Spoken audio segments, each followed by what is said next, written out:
and welcome to a review to a kill, the James Bond retrospective podcast where we rewatch every Bond from Connery to Craig to review and rank each one. I'm your host, Special Agent Sedgwick, and returning for this debrief is an agent with the quickest hands in the West. Chris Carter. And yes, I have some pretty quick hands. Today, we are reviewing The Spy Who Loved Me, the 10th Bond outing from Eon Productions. The film premiered at the Odeon Leicester Square in London on the 7th of July, 1977. The premiere was attended by Princess Anne, with reports of Prince Charles attending a screening as well, with him famously jumping out of his seat during the hook of the opening sequence. Well, very good. Very good. I don't know if I was that excited. Made for $13.5 million, it made $185.4 million in the box office. Holy shit! That's a smash! The film is widely lauded as Moore's best outing, a critical smash hit that was nominated for 3 Oscars, 2 BAFTAs, 2 Golden Globes, and a Grammy. Were we watching the same movie? This movie was good, but really? I think they were just really happy it was as good as it was after the last one. That is absolutely fair. Produced by Cubby Broccoli on his own after Saltzman was bought out having gone into debt from poor financial ventures. As his son put it, loving food doesn't mean you can run a restaurant. It's sad, but for the best. Roger Moore returning. There was other things other than money management. Depressive, just lost his wife. He refused to give up his rights for a long time, and they were doing everything possible to ship out selling his rights. It was a big legal battle in the end. Speaking of Princess Anne, in Bond news this month, Princess Anne awarded Daniel Craig with the title of Companion to the Order of St. Michael and St. George, a title shared by his fictional counterpart that was meant to be bestowed by the Queen before her passing. The dots roll out and the music hits. The Bond theme is super smooth, but also extremely toned down. It's the daytime soap version of the Bond theme, but it's incredibly film appropriate. Yeah, it's not bad. But Roger comes out in a new Bond plate, the one he'll have for the rest of his run. His grip is different. This is a little bit lazier. The dot reveals a submarine, which we instantly cut inside of. The set of the HMS Ranger submarine is very sub-like, except for the unbolted bar stool in the background. Kim Fortune, our actor with a stripper name, plays the navigation officer calling out to level at 500 feet. We cut to crewman Fraser as he walks past another boat hull covered in explicit pornography for a few frames. I didn't notice that. He then grabs some chow and sits with fellow sailors Andrews and Peters, all played by Sean Burry, Jeremy Bulloch, and David Ocker respectively. Suddenly, the table starts shaking, along with the rest of the room as lights flash red. As the men scramble to battle stations, Commander Talbot heads to the bridge. Played by Brian Marshall, he demands to know what's going on as the machinery locks up and they lose power to almost everything. The commander orders them to surface and to raise periscope. He looks through it and we dramatic zoom on a close-up of his face in the harsh red light. The music stings as he says, "Oh my God." This scene was very Austin Powers-esque. Fucking British Navy seems to dress ultra business casual in the 70s. You're damn right. Fair. We cut to a redressed Captain Benson's office. Yes, Captain Benson, played by George Baker. He informs his superiors that they've lost a nuclear submarine, and we cut to an establishing shot of Moscow, and then again inside of General Gogol's office. Walter Gotell, of From Russia with Love, is back, but this time is playing the head of KGB, General Anatol Gogol. His office is huge, castle-like, but cold and gray, a stark contrast to Vim's office by design.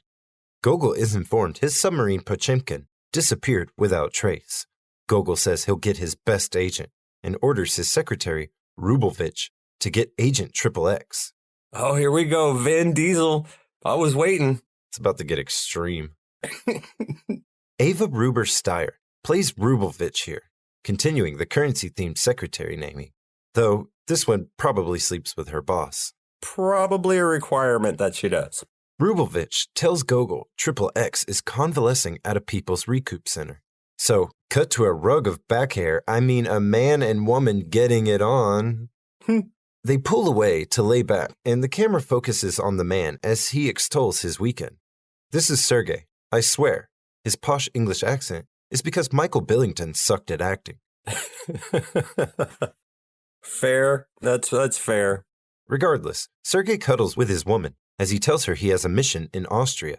The jewelry box on the nightstand beeps a song by Dr. Zhivago, and he flips the lid, revealing a speaker. Agent XXX, calling Agent XXX. The man walks away, leaving the girl to take the call. 'Cause surprise, she's Agent XXX. This is Major Anya Amasova, played by Barbara Bach. Super Russian spy. Super Russian spy. Super hot. She's going to rank high on his list. And I love the Dr. Zhivago call back in this because that was a pretty popular movie at the time, so everybody instantly recognized the music. Do you like movie references? This is the movie for you. We'll get into that. Yeah, oh yeah, oh yeah. Cut to M asking Moneypenny where Bond is, who tells him he's on a mission in Austria. Probably non-related to the other guy's thing. M demands Bond and orders her to tell him to pull out immediately. Right in the beginning, and M has the best one. Cut to Bond giving it slowly to a girl played by Sue Vanner, by a nice fire, down on the bearskin rug, shagging a girl named Log Cabin Girl. Bet that looked great on her CV. As they shag, his watch makes a ticker printer sound and pushes out a stamped metal strip, reading, "Head to headquarters immediately." He ditches the girl to dress like Ronald McDonald's got called to the Winter Olympics. And we cut to a random cross-country club that seems to have gotten lost in the Alps. Well, obviously they're there for him. He's gonna be wearing the brightest fucking... Oh, man. The 70s were an odd time. Cut back to Bond when the cabin girl says, "But James, I need you." He says, "So does England," and leaves. When he does, though, she runs to a radio and informs the cross-country goons that he left. What happens next is a series of very exciting cuts between shots of some stuntmen skiing their asses off in the Alps and of Roger Moore standing like an idiot in front of a blue screen. All the while, the most disco version of the Bond theme ever plays. They styled it after You Should Be Dancing by the Bee Gees, and it's titled Bond 77. This Disco Bond was pretty dope. I was like, okay. Your mileage out of Bond 77 varies. Yeah, well, I dug it. The ski goon with the radio was XXX Anya's boy toy, Sergei Barsov, by the way. They, of course, chase Bond, shoot guns, get escaped on.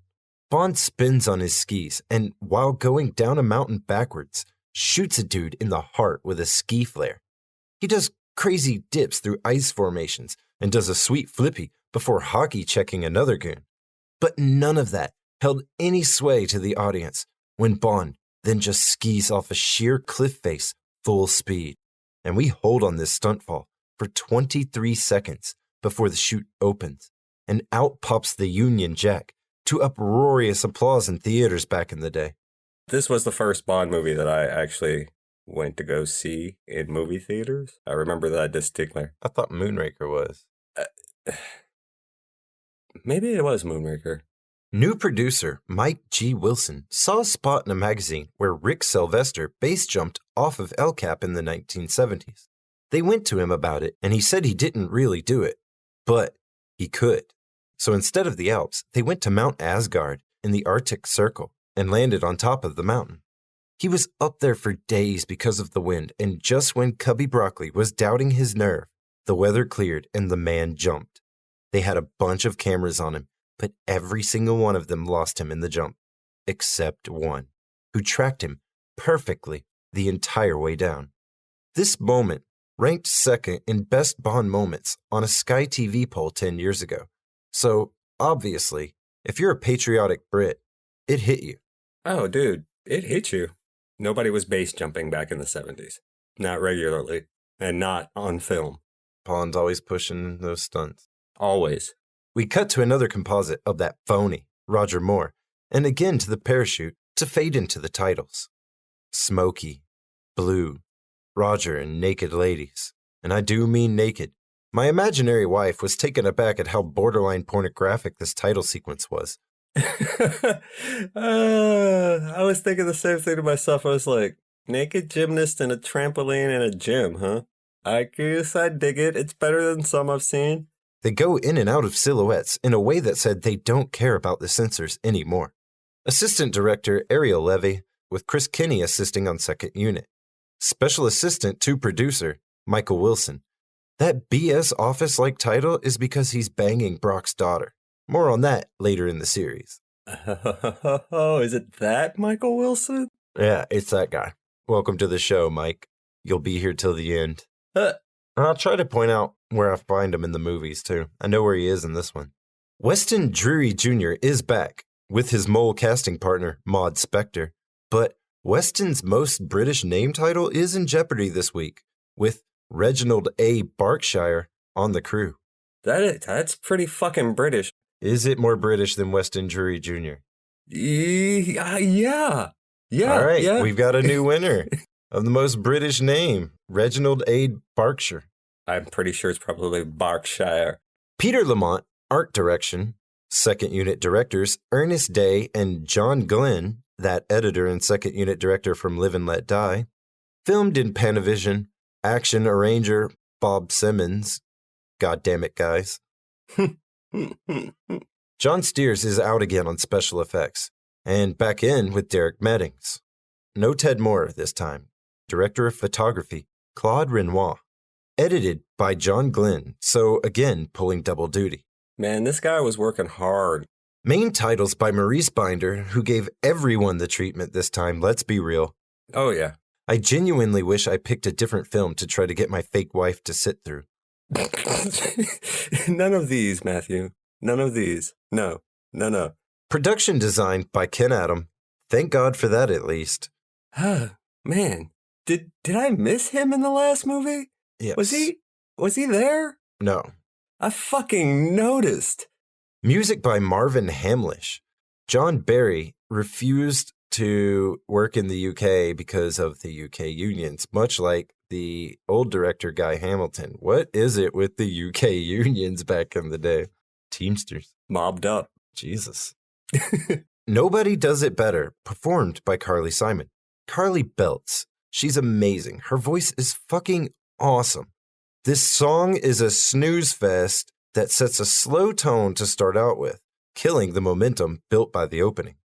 Okay, I'm not going to disagree with your last comment. However, I still sing this song to myself when I'm thinking about how fucking good I am. This song was a hit. It's a big hit. I mean, slow songs can be huge hits. It's been in won an Oscar. Commercials. People love it. It's gotten a lot of radio play. Other movies. But it doesn't fit here after that. It just kills all the momentum. Right. You're not wrong. You're not wrong. I do love the song. It seems like a really good song to end the movie on, but not start it with. Oh, it would have been good. Also, I believe it's the first one that doesn't have the title. I mean, is not the title of the song.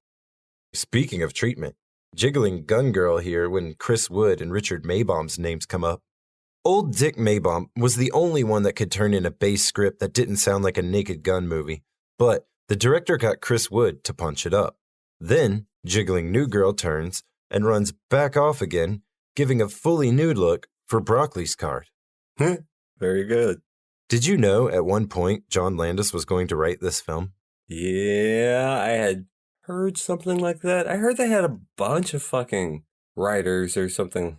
When Guy Hamilton was still attached, and a lot of the other crew from the last movie as well, they ran through a lot of different writers. But the Saltzman drama held stuff up for so long that everybody bowed out. You know what else held stuff up? That chode, Kevin McClory. Oh, that chode. Fuck. You know, I've forgotten about him. Yeah, I wish I could have. I know. He had waited out his 10-year stay at this point and had not one, but 2 film companies going to make a Bond film with Connery called Warhead, and he sued Broccoli over the Spy Who Loved Me script. This all ended in the long run with McClory getting the sole rights to Blofeld and Spectre. What a chode. What a chode. Long story long, we need a new director. So, they brought back Louis Gilbert from a favorite of ours, You Only Live Twice, to direct. And it shows. I'm excited, actually. I thought I wasn't going to like this movie much, but I was wrong. Curtain wipe to Gogol's office. He has XXX sent in, and Anya salutes when she enters. Love the linen portrait keyed into frame there. Mm-hmm. He tells her about the sub and to go to Cairo to hit up their lead. Then we get a sweet zoom on Gogol as he reveals that Sergei was killed. Violins weep. She says, keep me posted. I'd like to meet who is responsible for his death. And we cut to Bond, landing in a helicopter on the deck of a ship. Down below, he enters Captain Benson's office, and Q greets him. Along with Benson, Forsyth, played by Jeremy Wilkin, also Frederick Gray of the Ministry of Defense, and Admiral Hargreaves, played by Jeffrey Keane and Robert Brown respectively. Keane will reprise his role in the next 2 films, and Brown will return as the new M after a few more movies. The stuffy heads look at the sub's course and a tracking overlay and realize that the Russians can track their subs underwater. Q brags how easy it would be. I love this scene, by the way. It's like the first info brag of the movie, and it comes from the big brain in the room. He's like, what? No, wait, check this out. No, that's deserved. Oh, yeah. Out on deck, Bond asked Gray where the tracking overlay came from, and they said a man in Cairo has the tracker and is trying to sell it. He sent that as proof of merchandise. Oh, and no big deal or anything, but that sub had 6 Polaris missiles aboard. Dun, dun, dun. Nuclear disasters. That's a lot of broken arrows. 1970s, the height of the Cold War. Cut to a dining room, overcompensatingly fancy, as if Ken Adam was thinking, how can I make this guy seem rich and pretentious? Marble floors, extra long table, muraled walls. At one end of the table is a blonde, and at the other end an old man. Another woman enters, leading 2 other older men she introduces as Dr. Beckman and Markovitz, played by Cyril Shaps and Milo Scherber respectively. The woman, Naomi, played by super fucking hot star crasher Caroline Munro, Woo! takes her leave, and the old man at the table starts expositing. His name is Karl Stromberg, and whatever he hired the doctors for was successful. He has wired the payment of $20 million to their Swiss bank accounts. He also brings up that someone in the program is trying to sell secrets, a la the tracking overlay Bond had earlier.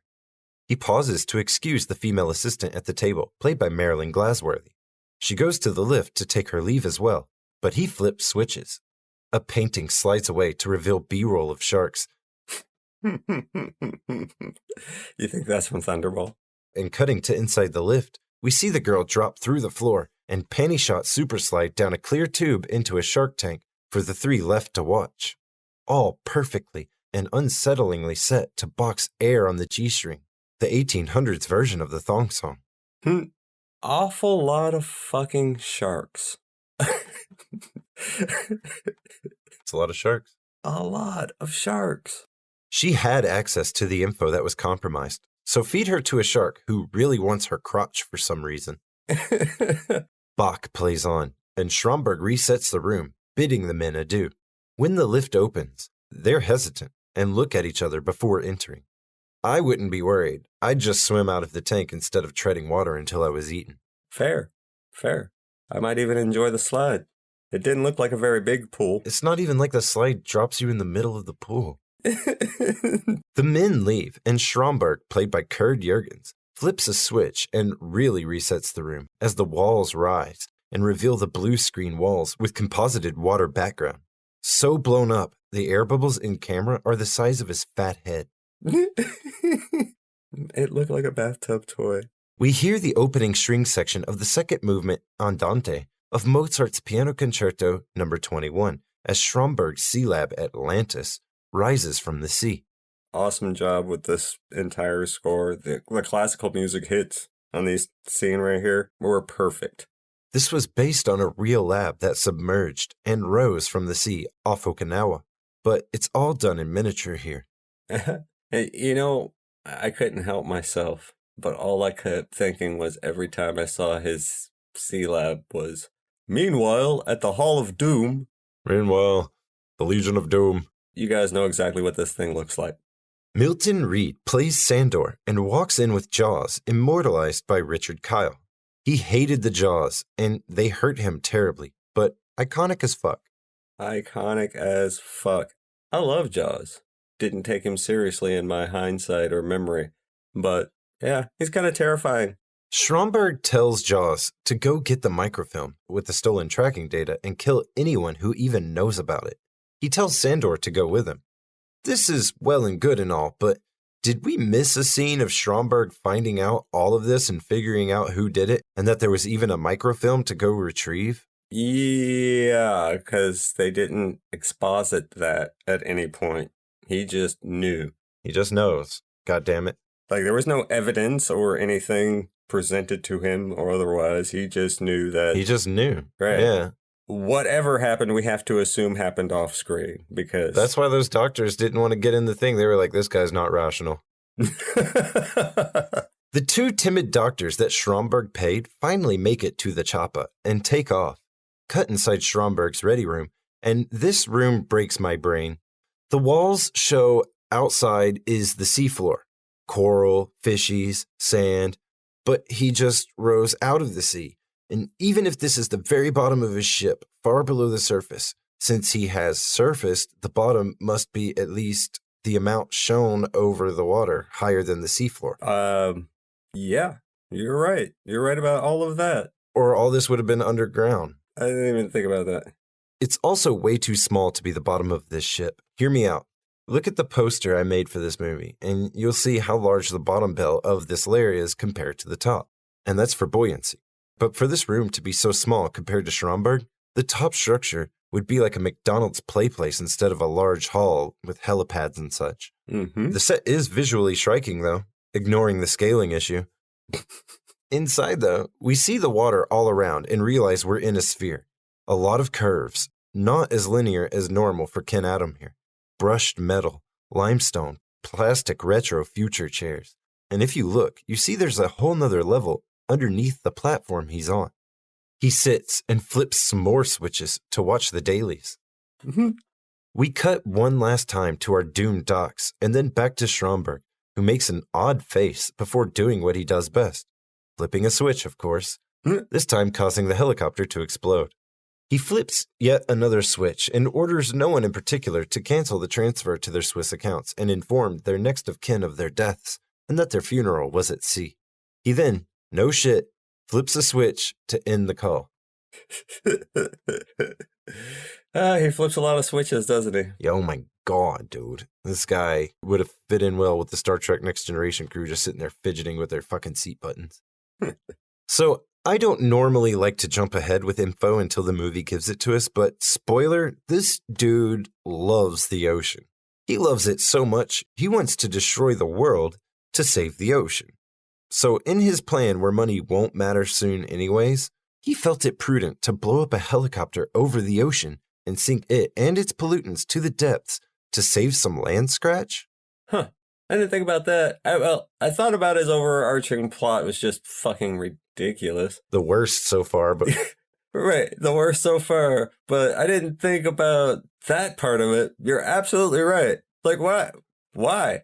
Why did you do that? If anything, that just further ensures someone's going to start looking at you before... Right, before you implement your plan? Like, that was Stupid. dumb. That was dumb. Just let him get away. Yeah, right. You can keep the millions. I'm rich. I don't care. I don't even want money. I'm going to make my own money. It's going to have my face on it. Shit, you guys are going to be dead in a few days if my plan goes off. So? We got a new dollar. It's called the Carl. Right. It's waterproof.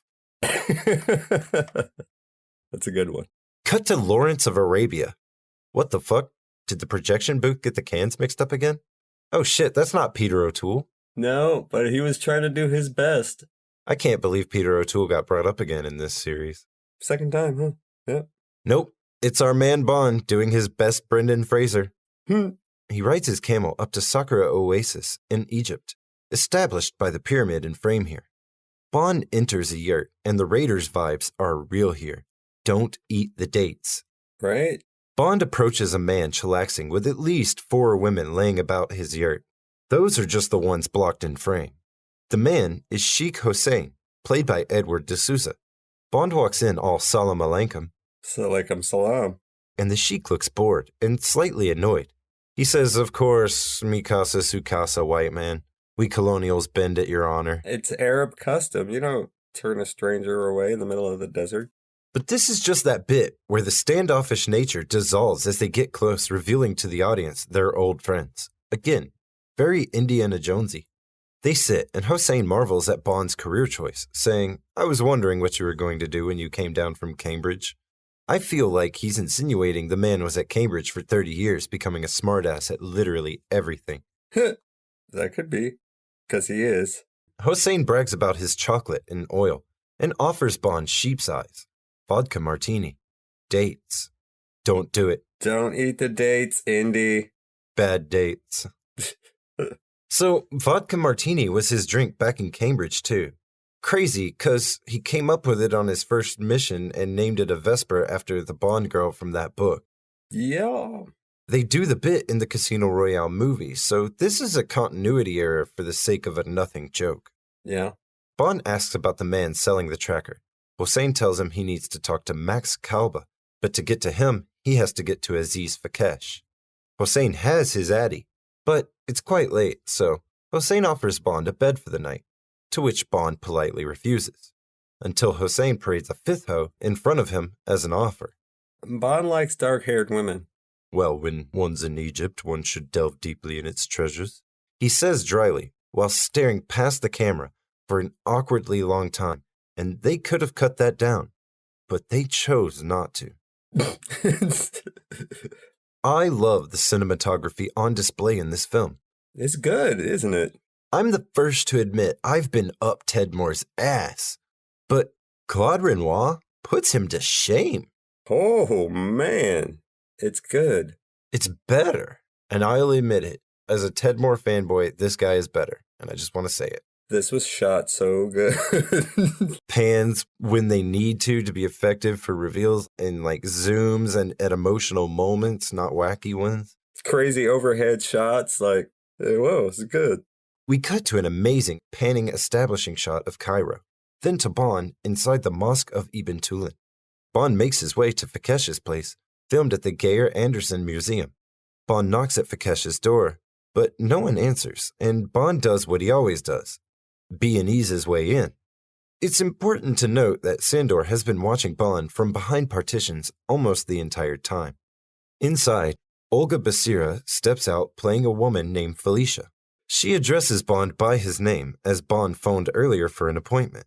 She says Fakesh will be working late and that he sent her to entertain him until he returns. But this ain't Sean Connery, and he isn't just diving into every open hole without thinking. He doesn't trust the hoe. He walks off to check rooms and asks where Fakesh is. "You're very suspicious, Mr. Bond." "Well, I find I live longer that way." Tired of getting jumped in bathrooms, lady. And that proves it. This is no longer Connery's Bond. Right? Lewis Gilbert saw the errors Hamilton was making trying to make Roger act like Connery, and took it upon himself, admittedly, to fix this by making Roger act more like Bond from the books, but without the 70 cigarettes a day and the meth habit.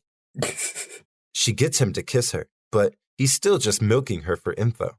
Sandor slides a gun through a window in the level above. Bond questions her some more, and she just flips out, man. She loses the plot and screams "no" as loud as she can, whilst turning herself and Bond so that she takes the bullet for him, effectively committing suicide for Bond. What? Because now Bond's dick is so magical, girls flip for him with just a peck on the lips. And this is no Helga Brandt psych out either. She did. Like, wait, yeah, lost the plot? Like, what the fuck, bitch? Bond chases Sandor to the rooftops where they tussle. The fight is short and small. It's not even hard, because you can tell they're trying not to break anything in the museum they're filming in, instead of breaking all the walls and chairs like normal. I was wondering about this fight. It's like, when I first saw this one, I was like, oh, fuck, Bob. Okay, well, that explains why the first fight was ass and everything kind of just improved after that. Sandor does grab Bond and tosses him like a ragdoll at one point, and that was dope. That was dope. They fight toward the edge of the building, and Bond punches Sandor at the edge. He's tipping backwards, but holding on to Bond's tie. Because physics? Now, the fight wasn't special, but this moment is one of the best Bond moments ever, in my opinion. It's way better than a flag parachute.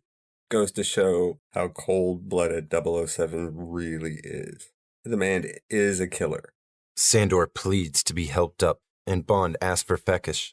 Sandor says, "Pyramids!" and without hesitating, Bond slaps his tie out of Sandor's hand, sending him plummeting to his death. Cut to an establishing shot of the Giza necropolis, the Sphinx, and the three Great Pyramids. They're all lit up brilliantly because this is the Giza Sonnet Lumière, lights projected onto structures to go along with the performance of speech and music. Now, this was a real performance that happens in different cities. Oh, yeah. But this one was put on just for the movie. The Sphinx was shot for real. The pyramids were too large to properly light in camera, and models were used and composited in. Well, that makes sense. We see Bond walk through the seats of the show, and we also see Agent Triple Anya talking to a mustache. This mustache is attached to Fekesh, played by Nadim Sawalya. You really ought to keep calling her Triple X, because now all I want is a James Bond Vin Diesel crossover movie. I mean, the more I think about it, like Triple X and James Bond, come on, that's a banger of a film right there. This scene also is where you find your Michael Wilson producer cameo for this movie. Starting a long tradition. He is just a man at the show, one of the many. Oh, he's just a guy on the chair. Huh? Yep, that's how he's credited. Guy in the chair. Well, that's what he's doing. The show being presented here feels so legit, I genuinely thought they shot the rodeo again. But this was put on for the movie, and the music is the track The Pyramids from the soundtrack. The score is pretty well done. Cheesy and dated, but epic and well done. I thought this was a genuine tour that they put on for everybody. I thought this was the genuine show, but it is not. This is a modified version they made for this movie. Crazy. The lighting of the show reveals Jaws watching the crowd, and Fekesh gets spooked, running off. Jaws chases. Bond chases. Bond hides from Jaws at 29 minutes and 22 seconds in. We see Jaws walking for a few seconds, but Bond never moves. Like a frame composited in the corner. But nope. They went and physically printed a life-size Roger Moore cutout and stuck it against that wall when Roger was unavailable to film the insert. Is that the reason for the big gap of time where he could have possibly saved Fekesh? He just wasn't there for real? Why they didn't composite him for the exact same effect, I'll never know. Yeah, weird. Jaws chases Fekesh into a tomb and bites through chains to get him. Jaws then bites Fekesh in his neck shoulder area, killing him before anyone else could arrive. Suspicious lack of blood. Jaws runs into Bond while coming out of the tomb, but uses the light show to escape when they dramatically darken the lights at the perfect, convenient time. Bond goes in and the music show gets meta. As Bond discovers the body, we hear the lines, "Here in the depths of this tomb, a servant of the king awaits the call to set out on his journey into eternity. Death lies waiting." I noticed that too. I was like, man, that was perfectly timed. Bond checks Fekesh's black book and sees the appointment with Max Kalba at the Mojaba Club. Turning to leave, he sees Agent Triple Anya. "Where is Fekesh?" "With the pharaohs." "You killed him?" "No, he was dead when I found him." She doesn't react or turn her back, but does that slow, badass backward walk someone does before goons jump in to beat their ass. Typical ex-girlfriend shit right there. Except Bond is Bond, so he beats the goons, of course. Of course. "Hope you enjoyed the show." And she did. She was impressed. The fight was a lot like the music. Very epic and badass, while also being very cheesy. And, if we're being honest, slightly annoying. In fact, I'm describing the tone of the movie, not just the fight or a song. It was freakishly cartoonish at times. Cut to the Mojaba Club, a very convincing Ken Adams set that I was trying to find the location of. Yeah, this was a set, huh? Not a real club? Mm-hmm. Go Ken. Inside, there's music, dancing girls, and Wheel of Fortune dresses. Bond sees Anya walk in. He greets her and takes her to the bar, where they order each other's drinks and try to out-info brag each other. That's cute. This is another one of those early times where, since they couldn't do Vesper yet, they tried to give her qualities and scenes into other Bond girls. Well, yeah, that makes sense. When she brings up his dead-ass wife he never loved, he gets butthurt and leaves to find Kalba. Max Kalba, played by Vernon Dobchev, is the owner of the club and is chilling in his box when Bond comes up and says, "Vikesh is dead. I want to buy your microfilm." "Hold on, I want to buy too," Anya interjects. She comes in like a boss, carrying his drink, like, "You forgot this, bitch?" "It seems like you might have some competition, Mr. Bond, and I'm finding the lady's figure hard to match." While this is going on, we see Jaws pulling up in his 1975 Leyland Sherpa 240 Deluxe, dressed as a telephone service van. Kalba is called to the phones, where Jaws attacks and kills him, taking the microfilm and cheesing it. The tension in this biting kill was pretty well done, being intercut with the frenetic dancing of the club. Yeah, it was all right. I just don't I mean, I guess if you're strong enough, you can slow bite everybody. Yeah. Because he does. He does. He's a big dude. He's latched in. It's so slow. I don't understand why people don't scream or... Well, at least the club was loud. Yeah, I can understand. And Vikesh did scream, but he was in the tomb.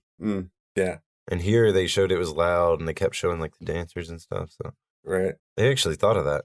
They did. Bond's spider sense tingles, and he goes to find Kalba, which he does, but dead. More blood this time. So he puts an out-of-order sign on the man. He then spots Jaws making for his van. So Bond sneaks up and gets in the back, with Anya right behind him. When she asks about Kalba, he says he was cut off. They talk about Jaws for a second as we cut up front to Jaws, smiling, as he listens into the conversation on his van speakers. Is this not an obvious trap? It felt trappy to me. He looked pleased how easy it was. Right? She says she'll get that film, and he says, "Not if I get it first." Crossfade to the dawn in the desert. Anya is asleep on Bond's shoulder, and the Nobody Does It Better refrain plays. They hit a bump, and she wakes up, darting off his shoulder, glaring at him while he scratches his nose. When she did wake up, why was she glaring at him? It's not like he put her there. I never understood that in romantic comedy. Cliche romantic comedies. Like, the chick falls asleep, she put herself there, and then she wakes up and she's mad? I hate that shit. Jaws finally stops and wanders into the great Hepostyle Hall of Karnak. Bond snags the keys to the van, and they follow him, stalking him through the ruins. But Jaws is wise to their game. He ducks off through the columns and disappears, reappearing less than a minute later on top of the ruins above their gaze. How the fuck? Does Jaws teleport? No. He just shimmied 60 feet in 20 seconds? Superhuman strength translates into superhuman climbing ability. The bit of them following him was great, by the way. Yeah. Each of them trying to take point and being curt about it. Yeah. The iconic, yet Scooby-Doo back-to-back meetup I captured in the poster down there. I did mention this got cartoonish, and I wasn't just talking about that one scene. It's the entire movie. You're like, movie, cartoon, movie. Anya saves Bond from a boulder Jaws throws, and Jaws swings down onto Bond, knocking his gun away so they can fight. Bond punches his jaw, which clings like metal. Bond grabs his hand, and we see some slapstick in our Bond film. Jaws grabs a plank of lumber and starts swinging, taking out beams and supports all along the way. Anya pulls out her gun and says, "Okay, give me the film." He pulls it out and drops it on the ground. We get 3 different angles of her reaching for this film, and every single one of them looks down her dress. You're right. You're absolutely right. He's one hell of a cinematographer. He's pretty good. He's perverted, but he's good at what he does. She grabs the film and runs off, leaving Bond to grapple with the galvanized giant. Bond leans against the last load-bearing column, and Jaws swings his wood. Bond rolls away as Jaws is buried in the stone and structure. "Egyptian builders," he says, walking away, and the camera zooms on the hand rising from the rubble. Was that a dig on Egyptians, I'm guessing? But they built the pyramids and they're been around for a long time. Cut back to Anya at the van, realizing she can't escape because she never learned how to hotwire. She must have missed that in her survival course. Right? All they learned was how to fuck. She's Agent Triple X. You think she learned anything but using... Sorry. Bond walks up all smarmy and gets in, grabbing the film. Jaws jumps on the bonnet and starts ripping the top off. She's begging for the key, and as Bond gives it to her, Jaws jumps down to rip off the front corner panel. For no reason. He could have grabbed them, but they needed the time to escape. Yeah, he could have just easily reached in there. Just grab that bitch. He could have grabbed the steering wheel and just taken it, because apparently he can tear vans apart. Again, superhuman strength. Just pull her out by her hair like Michael Myers, that bitch. Right. Or the cheapest made van ever. I couldn't decide which it was, if it was superhuman strength or the cheapest van made ever. Bond is being way too calm about this, by the way. Try the big one, he quips. She grinds the clutch, and he asks if it plays any other tunes, and to try reverse. That's backwards. He being so misogynistically condescending in this moment. But she did leave him to die. So... Jaws rips into the side of the van, taking a strip from the entire side of it. It's a great bit, but if you look at the magnetic strip he tore off, it has straight edges, but they cut the metal underneath in waves to look torn. Cartoony. Getting away is not enough, so she pulls a full Laurie Strode and reverses into Jaws, and doesn't stop until she's rammed him into the stone wall. Shaken, but not stirred, she says. Jaws picks up the van, but realizes it's heavy, so puts it right back down. Near superhuman strength. He rips off one of the back doors for good measure as it drives away. Then, for no reason, he picks up a giant stone and holds it over his head as they drive away, just so he could drop it carelessly on his foot. Austin Powers is goofy, not the movie it's parodying. Moore's era dips too much, too often, into self-parody. It's not even self-parody. It's parody for the sake of nothing. Bad jokes. Yeah. Bond is slapstick. It's literally Three Stooges Bond. Right. That's why I was like, when you said 3 Oscars, I was like, were we watching the same movie? Because it is... It was a very low bar after the last movie. Apparently. He thanks her for saving his life, and she says, we all make mistakes. The car breaks down, and they wander through the desert as we hear a bit of the score of Lawrence of Arabia. What, you thought we were joking about this movie's references? They played it twice. They played it in the camel scene. Right at the beginning, it was a stinger. The two find a boat on the Nile to take them back to Cairo. Now the sun is again setting, and they lie next to each other on some bundles. Bond has already used a gadget made with a cigarette case and lighter. No, not a golden gun. A microfilm viewer. So he's seen what's on the film. There's this slow acoustic guitar solo as the refrain kicks back in, and Anya seduces Bond, just to blow into a cigarette filter and drug Bond with the dust that flies out when he goes to light it. Don't trust cigarettes in the Bond universe. How many times we got to say this? Couple things I want to point out here. Who informed Bond that he would need not just a microfiche reader, but a concealed microfiche reader? He always has one. Up his ass. Next to his safecracker. Next to a safecracker. And secondly, why did he fall for that? He is with a Russian agent whom he already doesn't trust enough to leave the keys in the van. Right? Right? We've already established he does not trust her. I have no idea. And we established 3-4 movies ago that in this universe, cigarettes are deadly in the hands of the enemy. It's not even cyanide capsules anymore. They put in rockets and missiles and cigarettes now. Like, don't fucking light that. Yeah, Jesus. He wakes up the next day on the boat at Abu Simbel and walks to the Great Temple of Ramses II. Indiana Jones imagery there. Yeah. He takes his time walking, though, showcasing the location. I know. I dig all of the locations in this one. Mm-hmm. They did a far better job highlighting the locations. They never stopped highlighting their locations. Right, yeah. That's it. You're absolutely right. They never stopped highlighting the locations.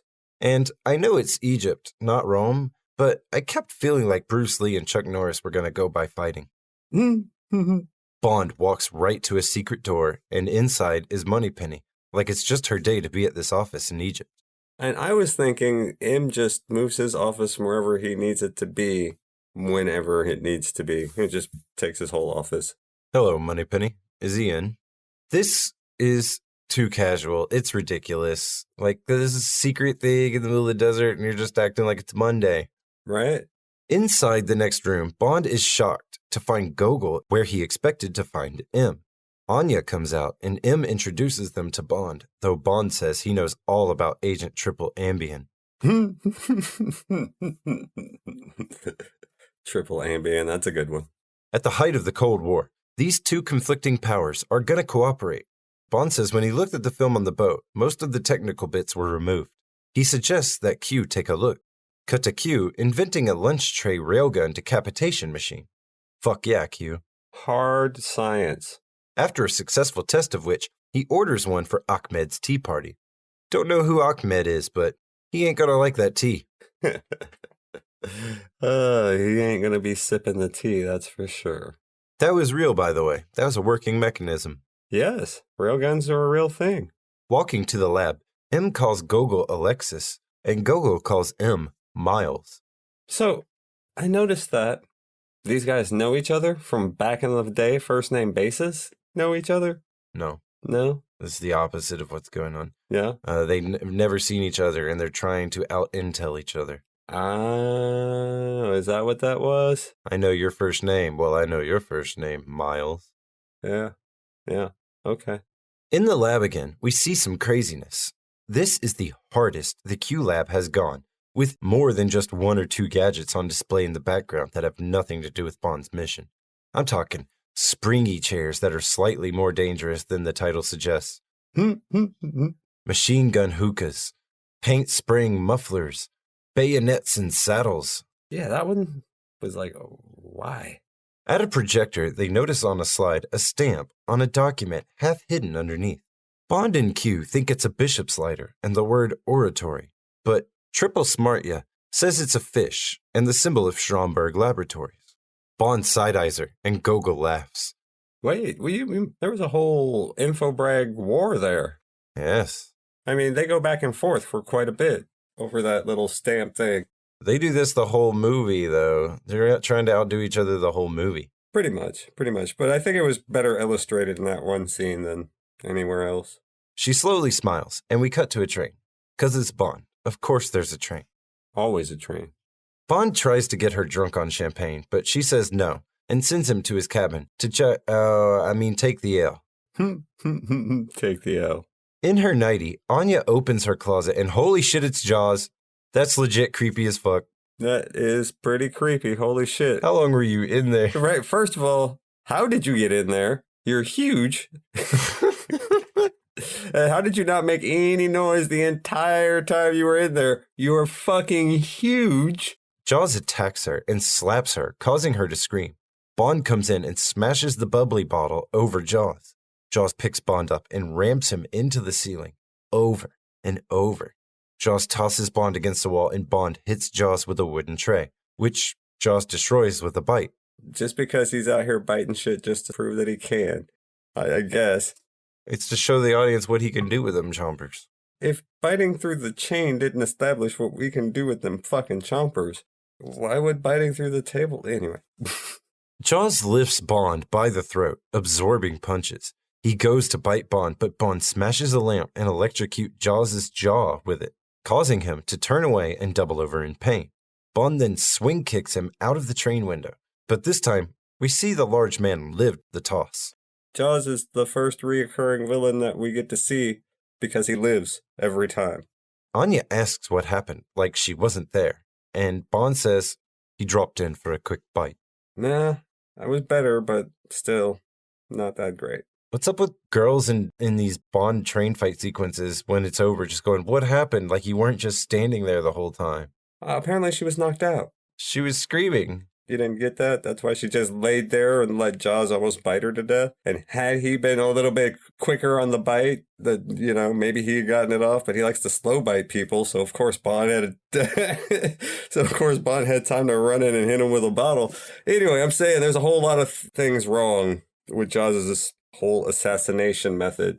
It works for him. He's terrifying because he's a giant and whatever. It's just, he could probably be a little more proficient if he didn't slow bite everybody. They move into her room and shut the door. She tends to a wound he received on his shoulder. And by tending the wound, I mean she fucks him.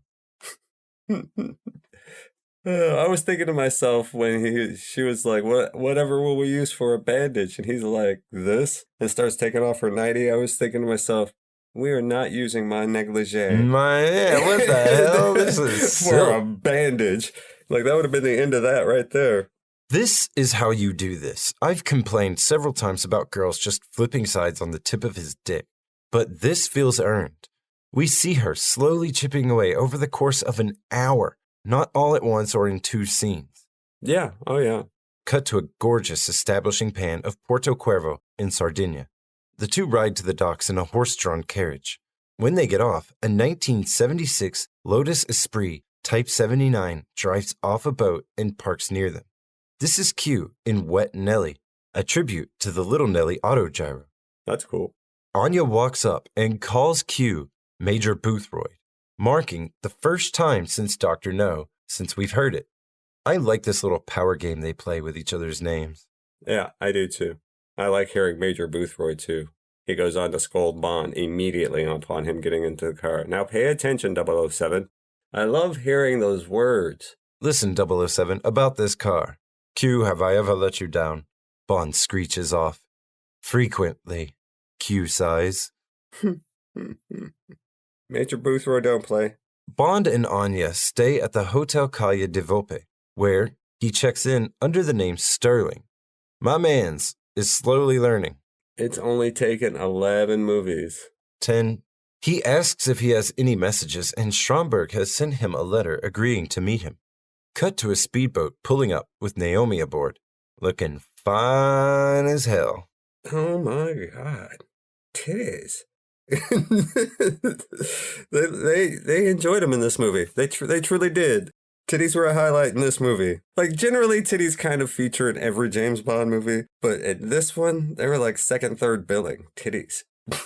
Claude Renoir and Louis Gilbert. Let's just go all in on the titties. Stromberg sent her to collect Bond. As they head for the boat, Bond says, "What a handsome craft. Such lovely lines." And you could tell that, Triple X was jealous. Well, they just banged.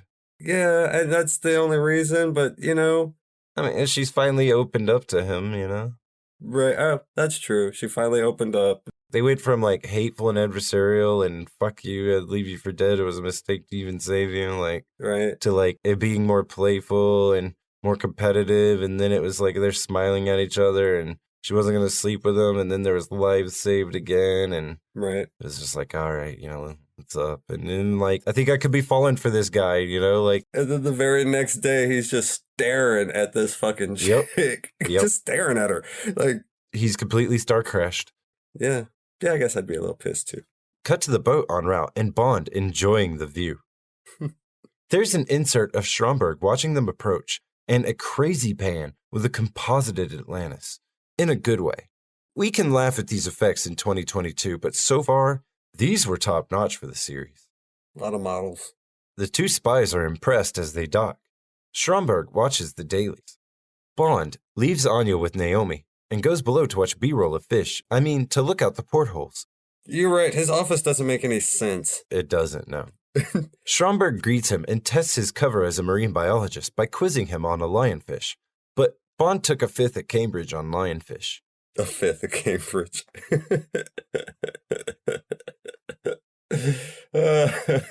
Stromberg shows off his model of a submarine city, and Bond has seen enough here. He goes back up to Anya, and Naomi shows off another model of a supertanker called the Liparis. Bond and Anya take their leave, and we cut back to Stromberg as Jaws enters. Are they the two on the train? Jaws nods. James Bond. And the girl is Major Amasova. Let them get ashore, and then kill them. He orders, but dude. Why? Why didn't you just feed Bond to the sharks when he got in your lift? Right? He didn't. Why don't you just shoot Anya at sea and dump the body? Or flip a switch and blow up the boat with them on it, and it'll cost you 1 goon. Right? Think about that. Anything. He could do anything. The laziness of the writing in some of these earlier Bond movies But let's let them get back to the land where they have all their resources and they're not cut off from anybody. Not on my territory. My territory, exactly. What the fuck? Right? What the fuck? Bond drives through the town in his Esprit and is tailed by a 1976 Kawasaki Z900 with a sidecar. Bond floors it to escape, but is stuck behind a lorry. The motorcycle fires his sidecar, which is actually a rocket, and Bond passes the lorry within inches to spare as another oncoming lorry almost hits him. The missile collides with the back of the first truck and explodes.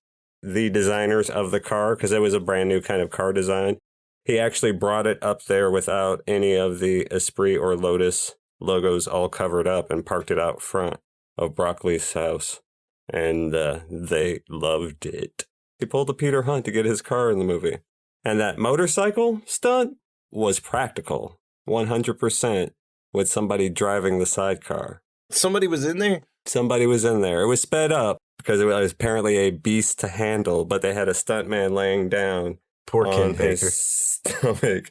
And there was a motor in there, and they had 2 scooter wheels and a wheel in the nose, and they drove that thing into the back of a truck. It did not explode, of course. It did explode, and it was a bloody awesome explosion as well. It was super awesome. But what the would-be assassin didn't realize was the truck was full of pillows and feathers fly everywhere, sending him careening off the cliffside. All those feathers, and he still can't fly. That's my favorite. Is that your favorite? Really? That was okay. It was all right. They hold on a beautiful shot until the cycle and dummy smash into a rock below. We cut back to the Lotus as Bond speeds on, and another car joins the fray, a 1976 Ford Taunus Gaia with 4 goons, one being Jaws, all shooting at the Lotus.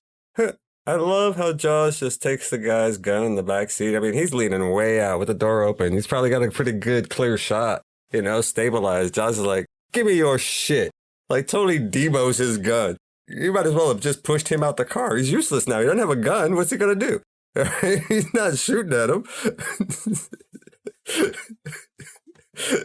Bond drops his license plate and sprays an instant drying cement over their windscreen, causing them to drive off the road and fall into the roof of a small vintner, who glares shook as Jaws steps out of his ruined abode. Again, little cartoony. Jaws, at some point through this movie, Jaws stops being, like... threatening and becomes a cartoon? Yeah, it's like at one point, like when they were chasing him through the columns and everything like that, his facial expressions, the way he was acting without really, I was like, this dude reminds me of a young Javier Bardem right now. He's hamming up this villainy. And then this scene right here, this shit. So much for your villain. Whatever. He's a cartoon character. Now a helicopter swoops and shoots at the Lotus, and Bond says, "Ever get the feeling someone doesn't like you?" The chase continues. Bond 77 discos up the place again. Grab your brown bell-bottoms, this shit is exciting, with the helicopter flying feet over the road to shoot at Bond's car. This Lotus is beautiful.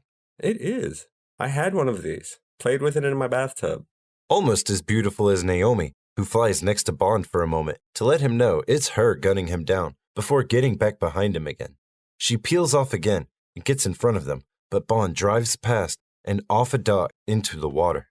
With the pull of a lever, the Lotus turns into a fucking submarine, man. This thing is so iconic, so amazingly gorgeous. So dope. It took so many different car bodies to make this happen. A few that were just the car. One that was literally a sub, but wasn't airtight, so they needed scuba gear to drive it.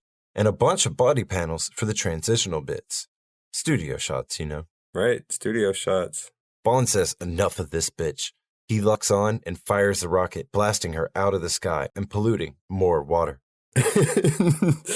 They know how amazing this sub is, and they showed it off with some nice B-roll of sea animals. Yeah, I think that B-roll is from Thunderbolt. I'm going to say that from every James Bond movie until probably Timothy Dalton. Bond sneaks up on the Atlantis, and by sneaks up, I mean hovers his white sports car sub over their giant windows they love staring out of. So of course, they immediately send dudes after him, and the disco hits again. Now we get the underwater car chase. Super awesome. But these are just dudes, and Bond's in a gadget car, so he fires a missile at one and just runs over the other one. GTA, bitch. Underwater GTA. Physics. I like the way the guy plays dead, though. That was good.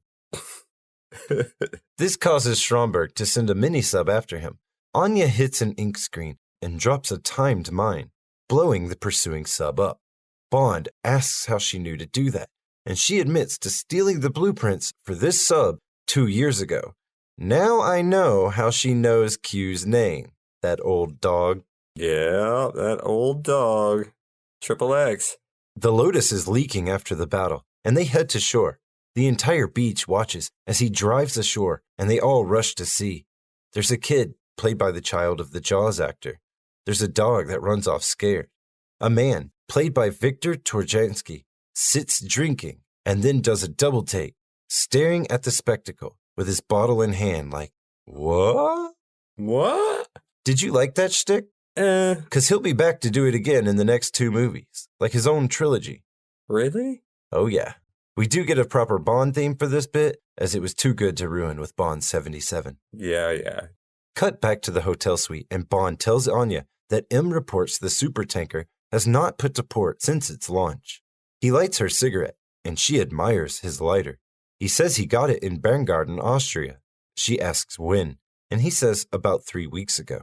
She's shook because she now knows that her new lover is the killer of her old lover, the one she was so resolved to avenge.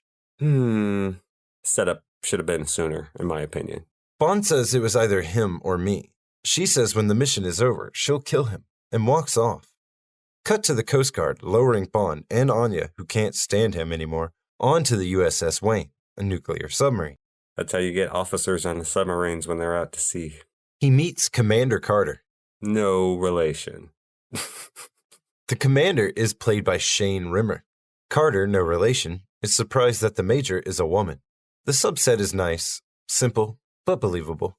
Yeah, no barstool. American stubs are built a little better, I think. We spend way too much money on our defense to have barstools in our subs. Carter offers them a bunk and the major to shower in his private shower away from the men. But fat load of good that did because a sailor comes in with a clipboard and instantly sees her naked in the shower. Titties. Non-concealed, side breast shot complete with nipple and a bad joke about it. A super bad joke. What's the matter, boy? You ain't never seen a major take a shower before? Like, maybe I haven't, especially if he's got a cock. Right? I'm pretty sure I haven't seen that major take a shower before, sir, in your private shower. On the bridge, the sailors and spies get ready as the Leparis approaches. Anya pulls a gun, loads, and cocks it on the bridge, and no one bats an eye. A Russian agent just pulled a gun on a U.S. submarine bridge, and nobody says shit. Right? I would have said something. Like, what are you doing? Like, what the fuck are you doing, lady? The lights go red, and the sub starts glitching out, so they surface just as the HMS Ranger before her.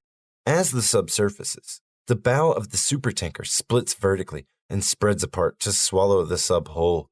We get a bit mirroring the opening with Carter looking through the periscope in red lights saying, "Impossible." Doesn't this remind you a whole lot of Dr. No? It reminds me of You Only Live Twice is what it reminds me of. You Only Live Twice. I'm sorry, that movie. Yes, sorry. Everyone stands around like turkeys until the swallowing sequence is complete. Then we get a good look at the supertanker set. And if you thought the volcano base and You Only Live Twice was huge, whew. I actually read a little piece. Ken Adams called that a practical but effectively waste of a set. The volcano set. A few things about this beast before we move on. Ken Adam hated that the volcano layer had to be dismantled as it was just exposed scaffolding outside. So they designed and built the set as they built the soundstage around it, the new giant 007 soundstage. Ken Adam brought Stanley Kubrick in for a day to look over the set and help him make design changes and lighting choices.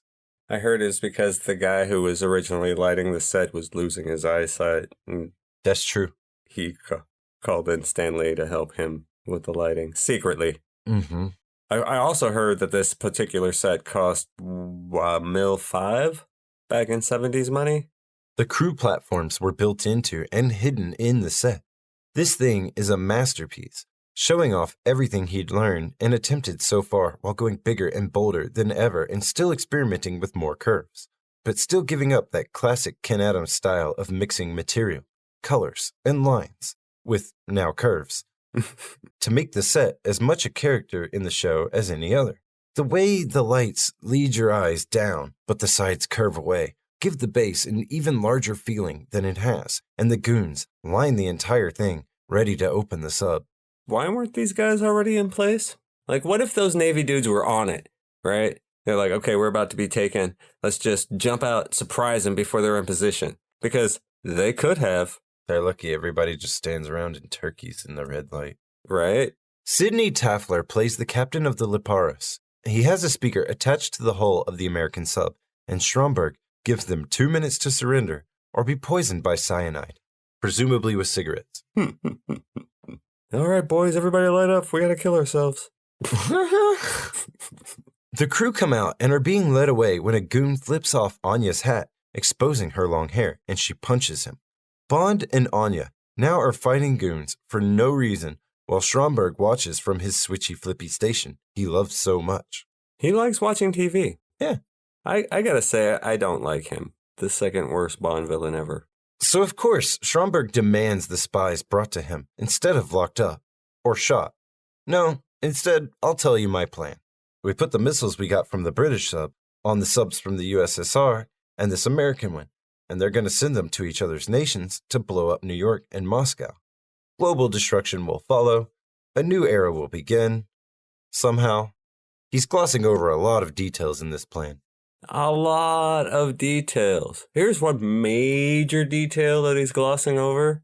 Nobody's going to know who's to blame. They're just going to know missiles went up in the sky. And of course, that will start nuclear war because, that's the way it is. But who do you blame? I disagree. Yeah? He wants to destroy everything on land and create a new world under the sea. The land world will destroy itself anyway, he posits. He's just accelerating the process. And again, I get that he thinks he's starting World War III, but he's got a lot of faith on basically an outline, not a plan. And the exact reason this wouldn't work in real life is exactly why it fails here. Stealing subs pretty much alerts both nations that something off is up before anything even happened. Yeah. So I doubt they would rush to blame each other without doubt. Right. Plus, if his plan were successful, he would completely poison the oceans of the world with radioactivity, pretty much killing everything. It's a dumb plan. This is also the first time the franchise has that stereotypical villain people think of when they think of Bond, the parody villain. He doesn't want gold or diamonds or power or titles or revenge. He just wants to destroy the world just to destroy the world, and it's very cartoony. The subs are deployed.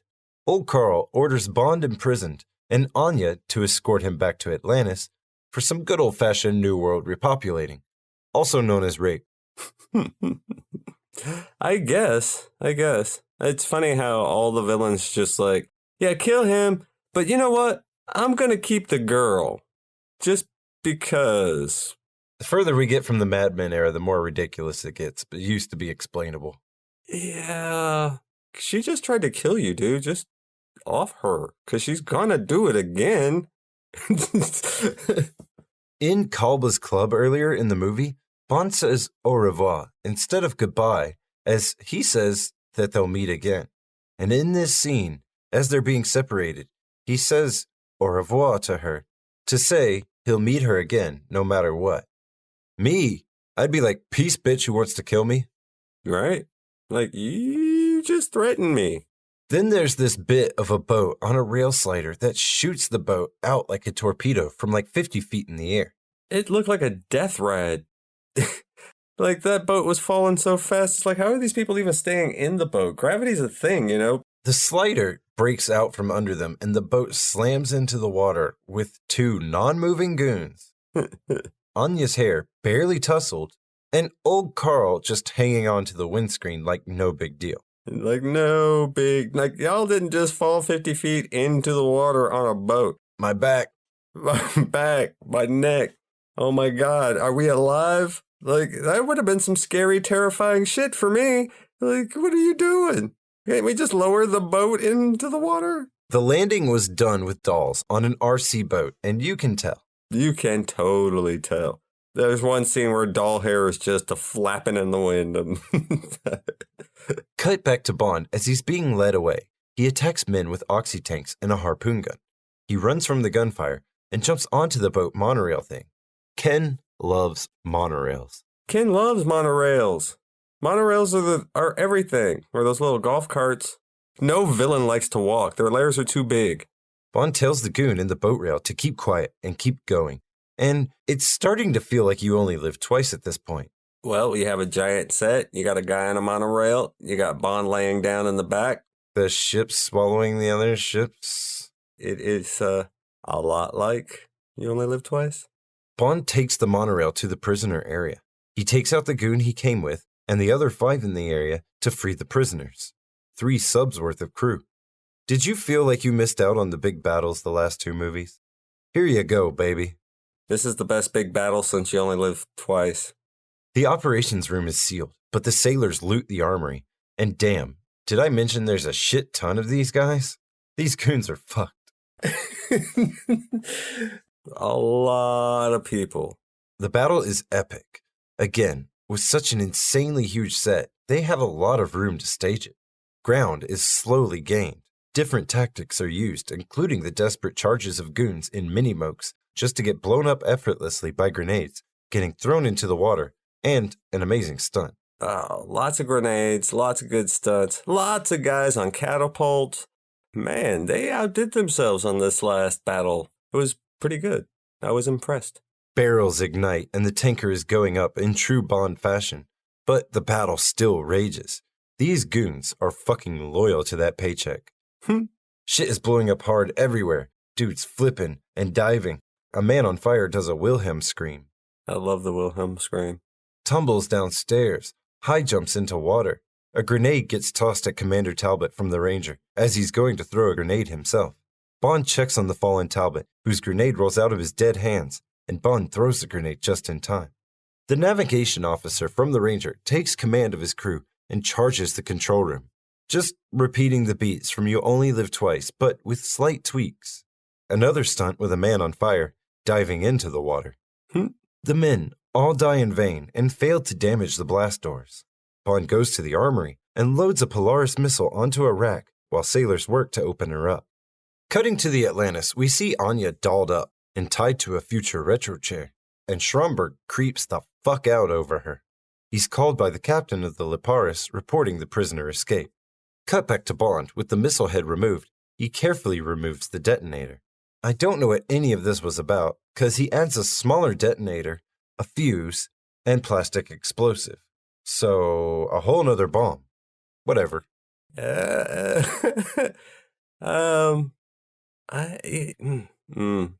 Nobody in their right mind would build a bomb that would explode if you touched the casing from a component that you were trying to remove. And made them magnetized.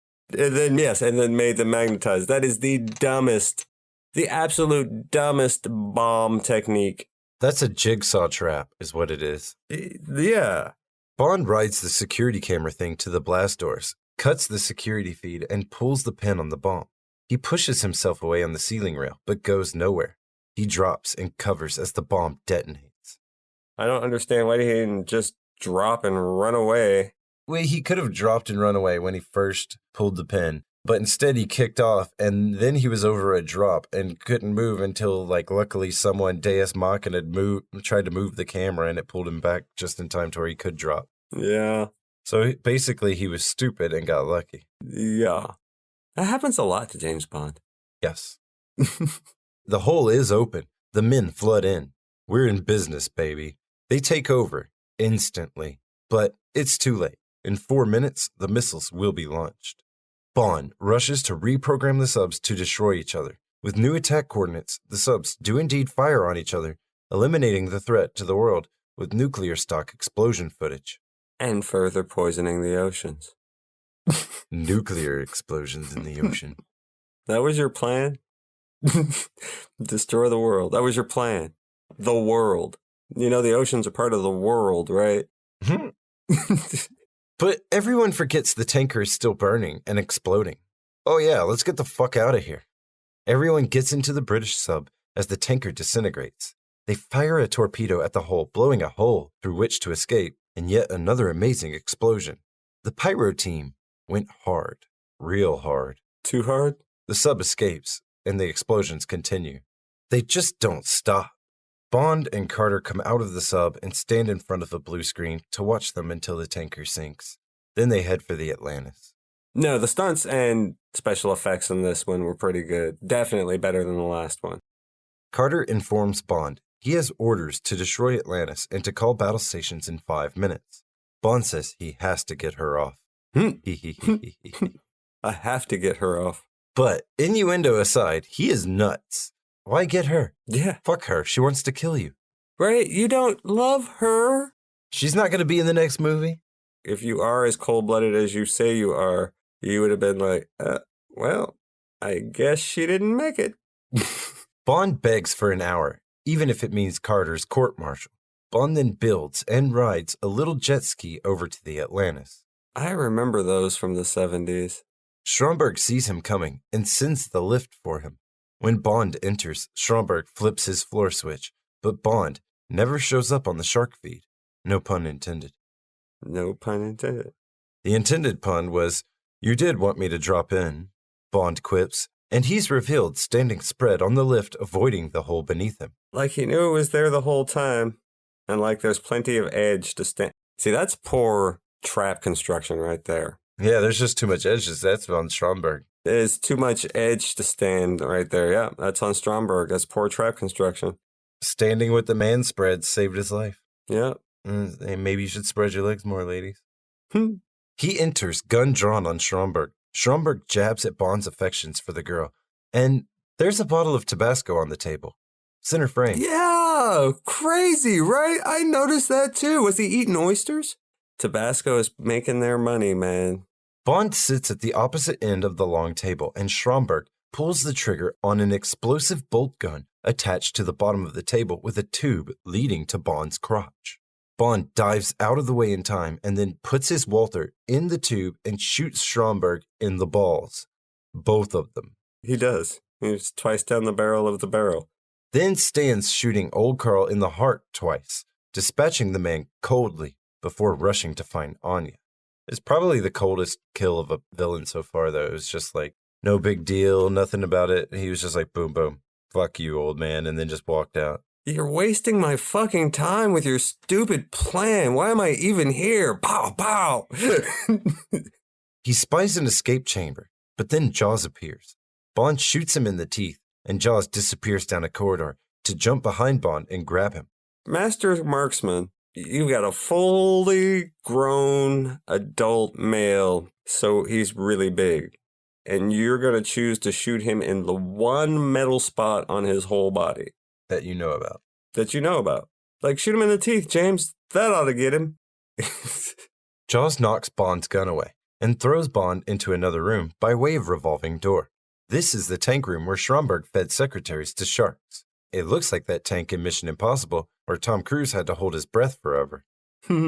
Jaws chases him around, and they fight a little longer before Bond captures him with a giant magnet, pulling Jaws up by his teeth. How does that grab you? He drops Jaws in the center of the shark pool, so bad news for all the sharks as he just brutally bites the life out of it. He actually wrestles it for a long time, shark wrestles, and then slow bites the shark. Now free, Bond finds Anya, but they're past deadline, and a missile is fired at the Atlantis, causing multiple explosions and the destructive sinking of the Atlantis. Their escape feels like the Barbara Bach cleavage show with a dash of Titanic. You know, in my notes, I didn't want to be too crass or anything, so I just wrote, wet titties. So you know what I mean. But they make it to the escape pod, which is a fuck pad. No, for real.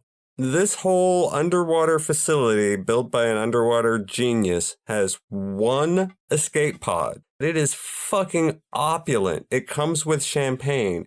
What? That shagadelic circular bed surrounded by liquor and fancy objects, and chilled Dom 52 for some reason. For some reason? Like it was always on the ready in there, just in case. Just in case. If I need to come in, they better be chilled. Can we just put it in the refrigerator, sir? On ice. Bitch. Fucking troglodyte. He goes to open the wine, but she grabs his gun and holds it on him, saying, "The mission is over." We see a close-up of her finger tightening on the trigger, and then pop! The champagne fizzes, and she smiles. He asks for his final request, and they bang. Cut to Jaws swimming. Cool insert, bro. Back to James and Anya naked in bed. Of course, he's in the middle of the ocean with no fucking land in any kind of sight. He'll slow bite the ocean if it tries to drown him. But James, what will our superiors say? They're never gonna know. So, of course, cut to the exterior of the escape pod and pan out to reveal a military vessel of some kind picking them up, and their bosses look directly through the giant stylized portholes. Bond, what do you think you're doing? Keeping up the British end, sir. Ridiculous.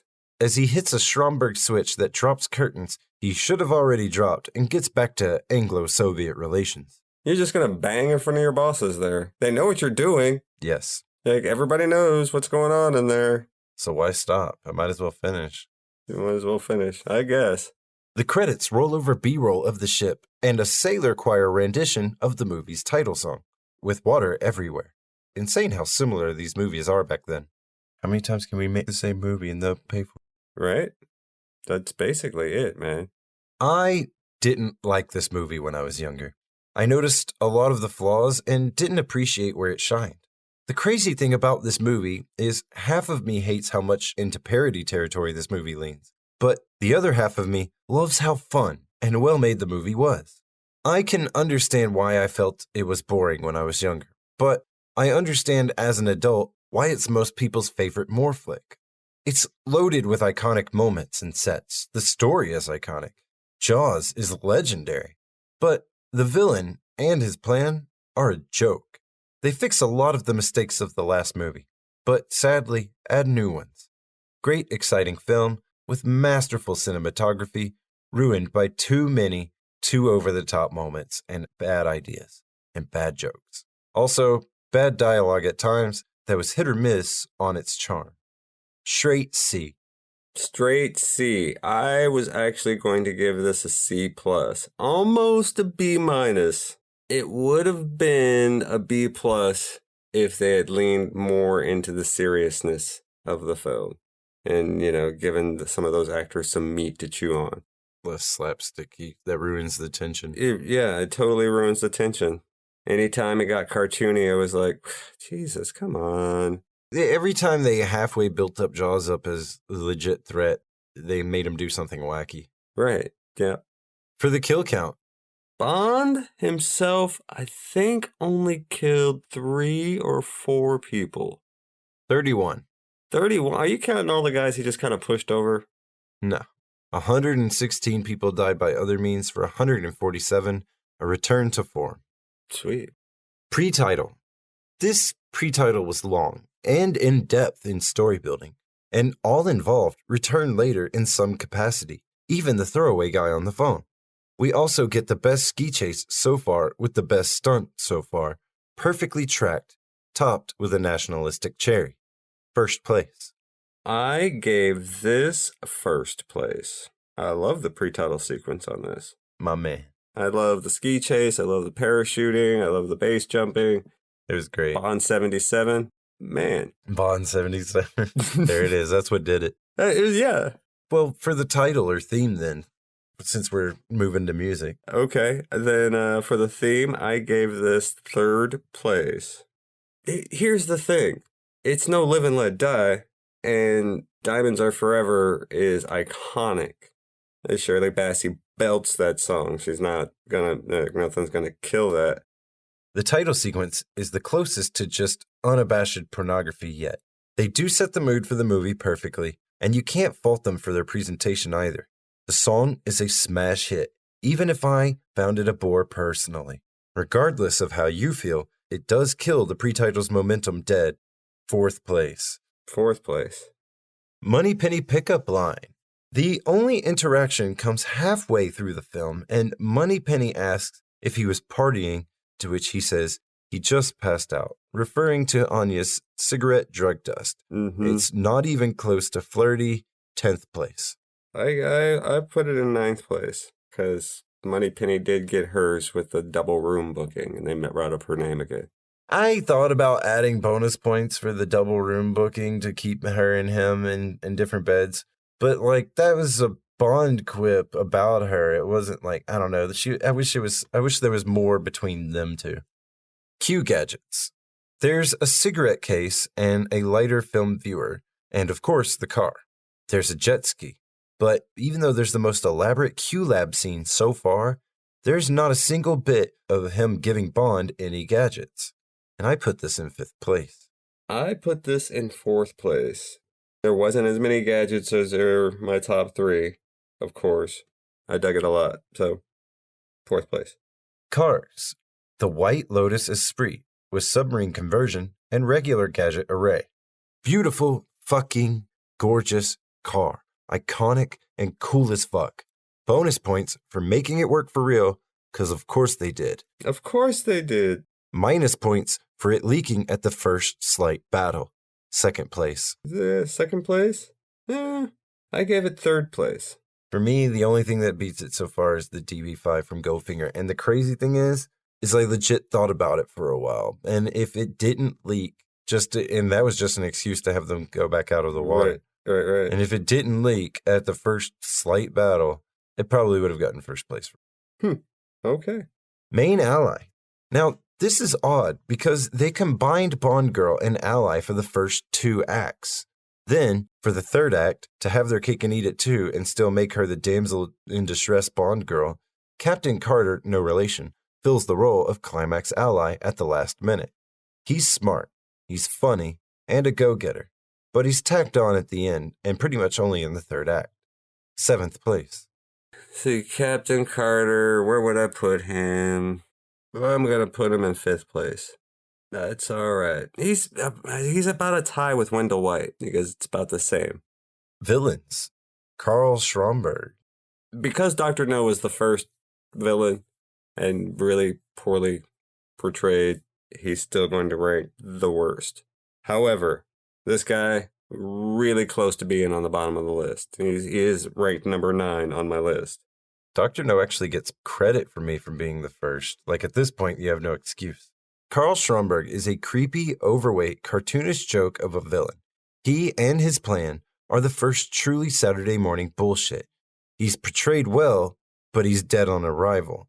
And I found every single one, including Dr. No, to be less ridiculous, even in the plan, than this. Maybe if Dr. No was like, I just want to topple rockets to destroy the world for no reason, but he was actually just trying to topple 2 nuclear powers so he could come in and do some Spectre bullshit. It's more than this. 10th place. 10th place. Main hench. Jaws. I gave Jaws 4th place on my list. And only because after watching From Russia with Love, Red Grant should get more play as a top-tier hench. Because he's iconic and not a cartoonish right, stooge. Because he's iconic and not a cartoonish stooge. So, 4th place. Jaws, an icon, a legend, a hench so nice, they'll play it twice. He's tall and intimidating, which is insane considering they have him doing slapstick. He's nigh indestructible, and I pity any shark that tries to eat him. He was directed slightly buffoonish at times, which allows the spies to escape in the beginning. 3rd place. Bond Girl, Major Anya Amasova of the KGB. She's smart and capable. She's a perfect competitor to Bond until she needs to be a damsel in distress. And that's where it all falls down. 2nd place, though. I gave her 2nd place, too. She's no domino, but she's more active than any of the other Bond girls. She is active, smart, capable, and perfect until she needs to be a tied-up dress. One-liner. It's going to be delved deep. To Egypt's treasure. Because that was the best line. 4th place. I put all those feathers and he still can't fly. This is another movie of them throwing out the zingers, but with a close to 50-50 success rate. 6th place. All right. Locations: Austria, Egypt, Italy. I loved it. Locations were bomb, well shot, a nonstop showcase. Putting this in 5th place. I enjoy the other movies' locations a little bit better. The locations are perfect. They're gorgeous and well scouted. They are worked perfectly into the story to the point I thought the Pyramid Show was the actual version, and that some sets may have been locations at first. There's variety as well without it feeling forced. 1st place. Projected attempt to kill Bond. There really isn't one here. Jaws fights him, there's chases. Stromberg lets him go and tries to imprison him so he can escape. The closest thing is the standoff with old Carl at the end, and the fact that no one ever just shoots Bond. 10th place. I gave it 10th place too because there wasn't really anything. Mission or plot. It's a Cold War co-op between a British and a Soviet spy to track down 3 stolen nuclear subs and at least 16 broken arrows. 10th place. It's just the dumbest plot yet. I'm going to nuke the world. What are the ultimate goals if this plot succeeds? Is that rational? The end game of this plot? And I was like, this dude is fucking nuts. This is the dumbest thing I ever heard.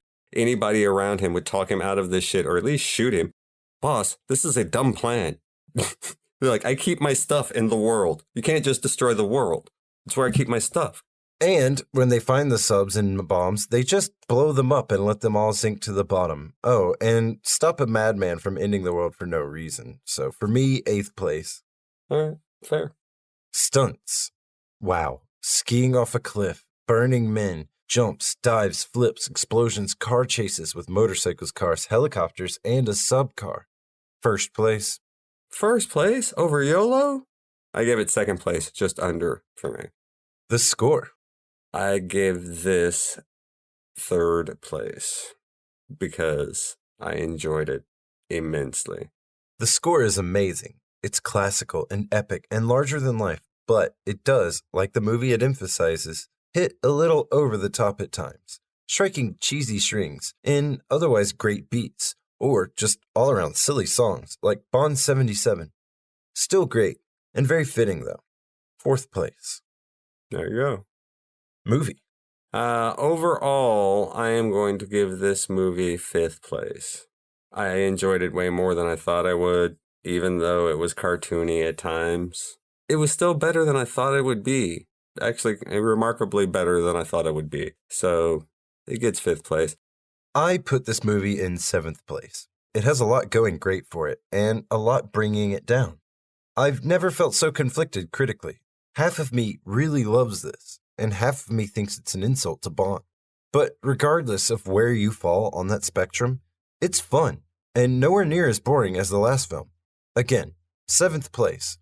And, as they said, Bond will return in For Your Eyes Only, and so will we. Until then. I'm Chris Carter. And I'm Agent Sedgwick. You stay spying, y'all.